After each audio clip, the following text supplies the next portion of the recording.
But ಇಲ್ಲಿ ಈಗ ನಾನು ಪರ್ಸ್ನಲಿ ನೋಡೋದಾದರೆ ಈ ಕೈಟ್ ಆ್ಯಪ್ಗೆ ಹೋಗ್ತೀವಿ, ನೋಡ್ತೀವಿ, ಅನ್ನೋ ಒಂದು ಪ್ಯಾರಾಮೀಟರ್ಸ್ ಹುಡ್ಕೊಂಡು ಹೋಗ್ತೀವಿ. ಬಟ್ ಅಲ್ಲಿ ಎಷ್ಟು ಇನ್ಫಾರ್ಮೇಷನ್ ಇರುತ್ತೆ ಅಂದರೆ CAGR ಕಳೆದೋಗ್ಬಿಡ್ತೀವಿ ನಾವು, ಆಯಿತಾ.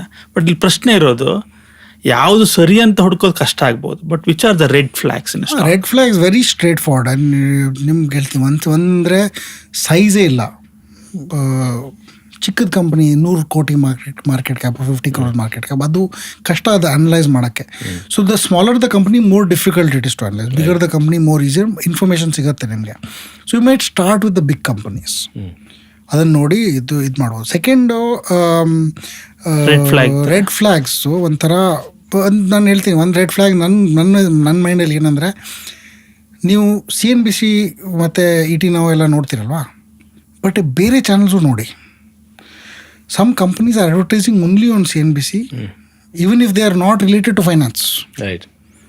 ಒಂದು ಕಂಪ್ನಿ ಇತ್ತು, indiastudent.com ಅದ್ರದ್ದು ಆ್ಯಡ್ ಬರ್ತಾಯಿತ್ತು ಬರೀ CNBCಲಿ. ಅಂದರೆ ಆ ಪೇರೆಂಟ್ ಕಂಪ್ನಿ ಸ್ಟಾಕ್ ಮಾರ್ಕೆಟಲ್ಲಿ ಲಿಸ್ಟೆಡ್ ಇತ್ತು. ನಾನು ಅದೇ ಯಾರು ಸ್ಟೂಡೆಂಟ್ ಬಂದು ಬರೀ CNBC ನೋಡ್ತಾರೆ? ಅವರಿಗೆ ಅಂದರೆ ಇವ್ರಿಗೆ ಆ್ಯಕ್ಚುಲಿ ಸ್ಟೂಡೆಂಟ್ ಬೇಡ, ಅವ್ರಿಗೆ ಇನ್ವೆಸ್ಟರ್ ಬೇಕು. ಅದಕ್ಕೇನೆ ಅಲ್ಲಿ ಮಾತ್ರ ಅಡ್ವರ್ಟೈಸ್ ಮಾಡ್ತಾರೆ. That's red flag. ಯಾರು ಬಂದು ಇದ್ದು. ಸೊ ಇನ್ನೊಂದು ಕಂಪನಿಗಳು ಅವ್ರದ್ದೇ ಸ್ಟಾಕ್ ಬಗ್ಗೆ ಮಾತಾಡೋದು. ಕಂಪನಿ ಬಿಸ್ನೆಸ್ ಮಾಡಬೇಕಲ್ವ, ನಾನು ಇದು ಮಾರ್ತೀನಪ್ಪ, ಅದು ಮಾಡ್ತೀನಿ. ಅವ್ರು ಬಂದು ಹೇಳಿದ್ರೆ ನಮ್ಮ ಸ್ಟಾಕ್ ಪ್ರೈಸ್ ಸ್ವಲ್ಪ ಕಡಿಮೆ ಇದೆ, ಅದ್ಮೇಲೆ ಹೋಗಬೇಕು ಅಂತ ಹೇಳಿದ್ರೆ ಅದೊಂದು ರೆಡ್ ಫ್ಲಾಗ್ ಅದು. ಸೊ ಇದನ್ನೆಲ್ಲ ಐ ಥಿಂಕ್ ಎಕ್ಸ್ಪೀರಿಯನ್ಸ್ ಆಗಿ ನಿಮ್ಗೆ ಆ್ಯಕ್ಚುಲಿ ಗೊತ್ತಾಗತ್ತೆ. ಕೈ ಸುಟ್ಕೊಂಡೇ ಬರೋದು. ಸ್ಕೂಲ್ ಆಫ್ ಹಾರ್ಡ್ ನಾಕ್ಸ್ ಅಂತಾರೆ. ಸೊ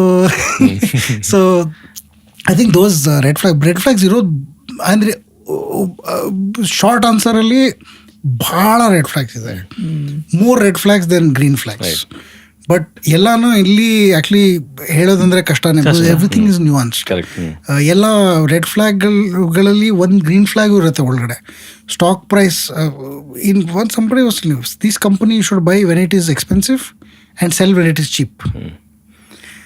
ಬಿಕಾಸ್ ಸೈಕ್ಲಿಕಲ್ ಅದು. ಸೈಕಲ್ ಡೌನ್ ಇದ್ದಾಗ ಅವ್ರ ಪ್ರಾಫಿಟ್ ಕಡಿಮೆ ಆಗಿರುತ್ತೆ, ಲಾಸ್ ಆಗಿ ಹೋಗ್ತಾರೆ. ಆವಾಗ ಎಕ್ಸ್ಪೆನ್ಸಿವ್ ಕಾಣಿಸುತ್ತೆ. ಬಿಕಾಸ್ ಎಕ್ಸ್ಪೆನ್ಸಿವ್ ಅಂದರೆ ಪ್ರಾಫಿಟ್ ಮಲ್ಟಿಪಲ್ ಎಷ್ಟು ಅಂತ. ಪ್ರಾಫಿಟ್ ಕಡಿಮೆ ಆಗಿದೆ, ಇಲ್ಲ ನೆಗೆಟಿವ್ ಆಗಿಬಿಟ್ಟಿದೆ, ನನ್ನ ಮಲ್ಟಿಪಲ್ ಜಾಸ್ತಿನೇ ಸಿಗುತ್ತೆ. ಸೊ ಆವಾಗ ನೀವು ತೊಗೋಬೇಕು ಸ್ಟಾಕ್ನ. Stock when it reaches the tip of it cycle, ಟಿಪ್ಪಲ್ಲಿ ಅವ್ರು ಫುಲ್ ಪ್ರಾಫಿಟೇ ಮಾಡ್ತಾ ಇರುತ್ತೆ. ಬಟ್ ಸೈಕಲ್ ಅದು ನೆಕ್ಸ್ಟ್ ಸೈಕಲ್ ಕೆಳಗಿರೋದು. ಸೊ ಚೀಪ್ ಕಾಣಿಸುತ್ತೆ. ಆವಾಗ ಚೀಪ್ ಇರೋ ಸ್ಟಾಕ್ನ ಚೀಪಲ್ಲಿ ಮಾರಬೇಕು ನೀವು. ಎಕ್ಸಾಕ್ಟ್ ಆಪೋಸಿಟ್ ಅದು. ನಿಮ್ಮ ಮೈಂಡಲ್ಲಿ ಚೀಪ್ ಇದ್ದಾಗ ತೊಗೋಬೇಕು, ಎಕ್ಸ್ಪೆನ್ಸಿವ್ ಇದ್ದಾಗ ಮಾರಬೇಕು ಅಂತ. This is in a cyclical like steel industry ಇಲ್ಲಾರೆ ಕಮಾಡಿಟೀಸ್ ಇಂಡಸ್ಟ್ರಿ. ಆವಾಗ ನೀವು ಕಂಪನೀಸ್ನ ಚೀಪ್ ಇದ್ದಾಗ ಮಾರಬೇಕು, ಎಕ್ಸ್ಪೆನ್ಸಿವ್ ಇದ್ದಾಗ ಬೈ ಮಾಡಬೇಕು. ಅದೇ. So those are flags you learn with experience.